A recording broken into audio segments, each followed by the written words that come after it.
এখানে জুলাই যোদ্ধাদের নামে কিছু ছাত্র নামধারী কিছু সংখ্যক উচ্ছৃঙ্খল লোক ঢুকেছে, সেটা ফ্যাসিস্ট সরকারের ফ্যাসিস্ট বাহিনী বলে আমি মনে করি।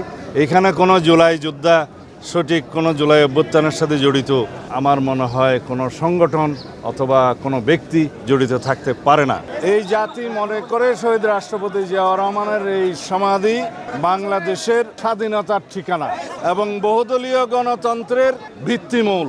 স্বাধীনতা, সার্বভৌমত্ব এবং গণতন্ত্র সুসংহত করার জন্য বাংলাদেশের রাজনৈতিক সংস্কৃতিতে পরিবর্তন আনতে চায়, সেটার চর্চা শুরু হয়ে গেছে।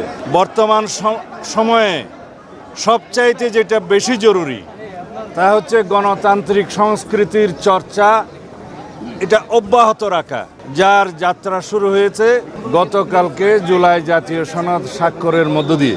এটার পূর্ণাঙ্গ বাস্তবায়নের মধ্য দিয়ে বাংলাদেশে রাষ্ট্র কাঠামোতে গণতান্ত্রিক সংস্কারের মাধ্যমে একটি শক্তিশালী গণতান্ত্রিক সমাজ, রাষ্ট্র, সরকার বিনির্মাণ হবে। তার মধ্য দিয়ে রাষ্ট্রের সমস্ত অঙ্গে ভারসাম্য রক্ষা হবে, জনগণের গণতান্ত্রিক অধিকার, মানবাধিকার সহ সকল মৌলিক অধিকার বাস্তবায়ন এবং ভোগ করা সম্ভব হবে।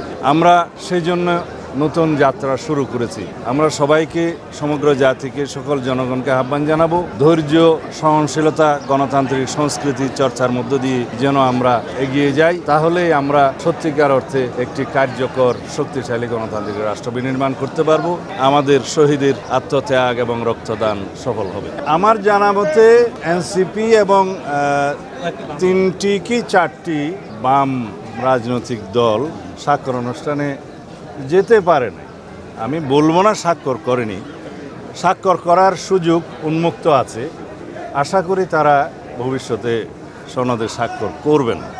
তাতে করে আমাদের আগামী নির্বাচনের জন্য এটা বড় কোনো প্রভাব ফেলবে না। আমরা মনে করি সহনশীলতা সবার মধ্যে আসবে। হয়তো তাদের কিছু দাবি দেওয়া আছে, সেটা সরকারের সাথে আলাপ আলোচনা করবে। এক পর্যায়ে তারাও জুলাই সনদে স্বাক্ষর করবে বলে আমরা বিশ্বাস করি।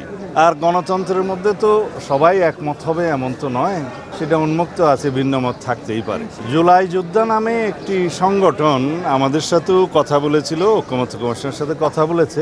তাদের একটা যৌক্তিক দাবি ছিল, সেই যৌক্তিক দাবিটা পূরণের জন্য আমি নিজেও স্ট্যাটাস দিয়েছিলাম, কথা বলেছিলাম, এবং সেটা ঐক্যমত্য কমিশনের সভাপতি প্রফেসর আলী রিয়াজ সঠিকভাবে অ্যাড্রেস করেছেন, সেটা প্রেসে বলেছেন এবং সংশোধন করেছেন। এরপরে তাদের অসন্তোষ থাকার কথা নয়। যে সমস্ত বিশৃঙ্খলা হয়েছে আমরা খোঁজ নিয়েছি, এটা তদন্তনাধীন আছে। দেখা গেছে এখানে জুলাই যোদ্ধাদের নামে কিছু সংখ্যক ছাত্র নামধারী, সেটা ইন্টারভিউতে আমি দেখেছি, কিছু সংখ্যক উচ্ছৃঙ্খল লোক ঢুকেছে, সেটা ফ্যাসিস্ট সরকারের ফ্যাসিস্ট বাহিনী বলে আমি মনে করি। এবং আওয়ামী ফ্যাসিস্ট বাহিনী যে এখনও সমস্ত জায়গায় বিভিন্ন ফাঁকফোঁক করে বিশৃঙ্খলা সৃষ্টি করার চেষ্টা করছে, সেটা গতকালকেও দৃশ্যমান হয়েছে। এখানে কোনো জুলাই যোদ্ধা সঠিক কোনো জুলাই অভ্যুত্থানের সাথে জড়িত আমার মনে হয় কোনো সংগঠন অথবা কোনো ব্যক্তি জড়িত থাকতে পারে না।